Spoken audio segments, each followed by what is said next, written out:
आज की कहानी का शीर्षक है एक माँ और उसका अनपढ़ गंवार बेटा। एक गांव में एक सुखी परिवार रहता था। उस परिवार में 3 भाई और एक बहन थी।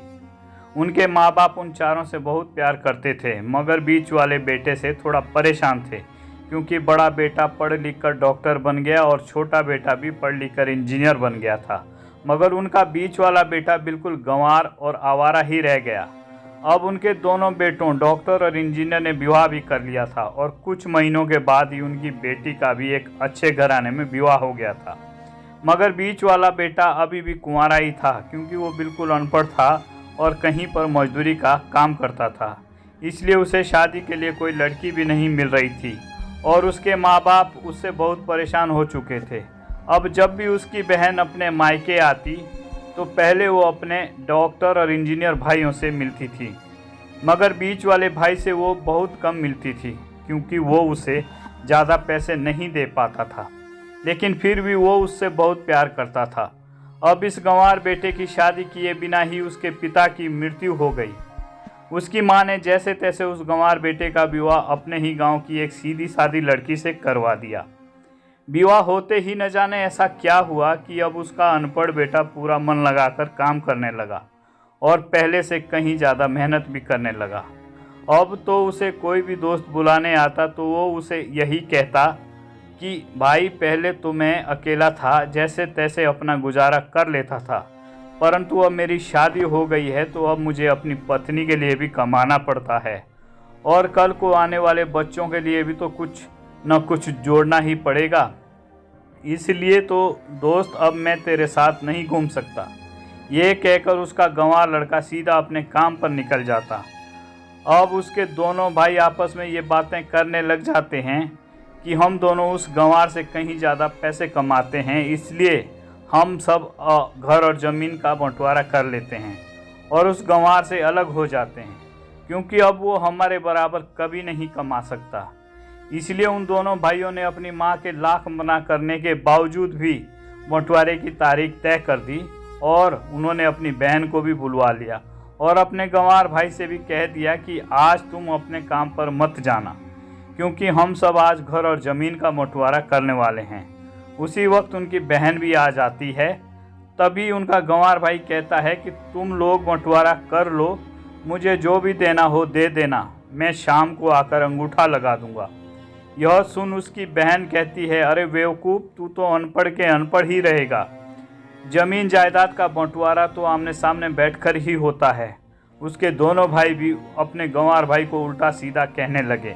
उसकी माँ भी उसे कहने लगी कि बेटा, आज तू काम पर मत जा, बंटवारा तेरे सामने ही हो तो ही अच्छा है।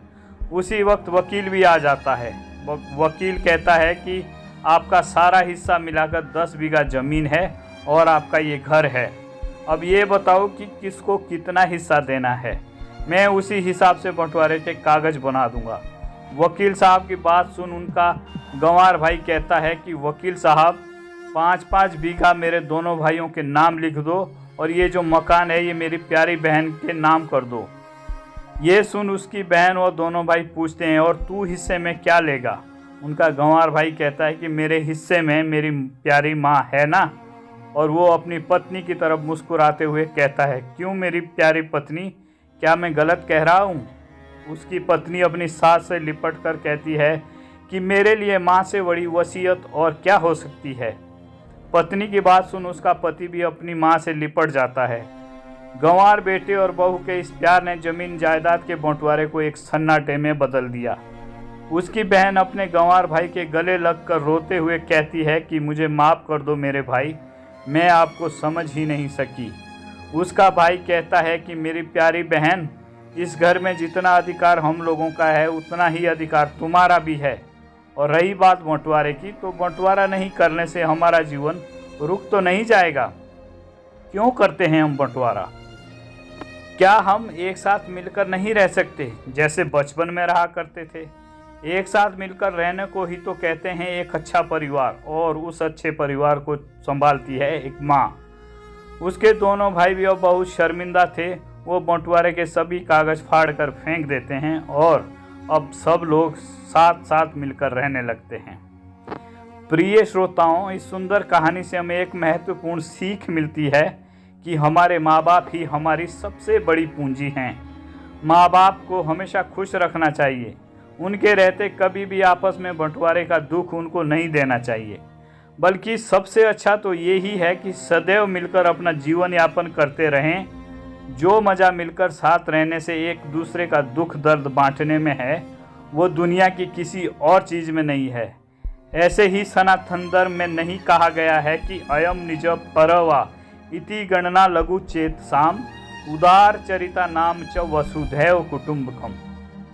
आप सभी से मेरा अंतःकरणीय अनुरोध है कि मेरे चैनल NR ऑफिशियल स्टोरीज़ को अवश्य सब्सक्राइब कर दें और साथ ही बेल आइकन को भी प्रेस कर दें ताकि मेरी हर वीडियो का नोटिफिकेशन आपको मिलता रहे। मेरी हर वीडियो को लाइक, शेयर और कमेंट करना ना भूलें। धन्यवाद। आप सभी को मेरा कोटि कोटि नमन।